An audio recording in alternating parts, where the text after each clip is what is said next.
રક્ષાબંધન ના દિવસે બેન ના હાથની રાખડી બાંધી લીધી ને પેંડો ખોઈ લીધો. આ ઉઘાડી સાથે નિકી આજ ગાડી ઉડાડવાનો. ગાડી તો ઉપડી ગયો. જવાનું છે નાગલપુર મામાના ઘરે. વાદળ કાળું થઈ ગયું. વરસાદ નું આવે. છોકરાને થોડોક રમાડો આયા છે. હા ભાઈ કેવા કરમ કર્યા છે. પેલા ઘઉંમાં પડે કર્યું હો બાકી થોડું. ગજબ બેઇज्जती है. વરસાદ ચાલુ થઈ ગયો. મોબાઈલ ની સેફટી આટલું મોબાઈલ ને જબરમ નાખી દીધો. આ કાળું ભૂખ્યો રહી ગયો. થોડાક રોટલા ખવડાવી દેવી.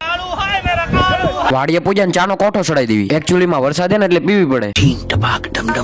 નક્કી ટ્રેક્ટર ની સીટ નહીં રે. ટ્રેક્ટર માથે ચડીને ઇન્સ્ટાગ્રામ માં મૂકવા થોડાક ફોટા પાડી લેવી. ઇન્સ્ટાગ્રામ ની આઈડી ઉપર મેન્શન કરી તો એમાં જરાક ફોલો કરી નાખજો. વાડી આયા હોય ને કાકડી નો ખાવી એવું બને જ ને. મીઠા મરચા વાળી કાકડી ખાઈ નાખવી. અંતા તોડિયા પાંજરા બાળા હાકળેથી બાગ જોઈતા બાગ બોડી.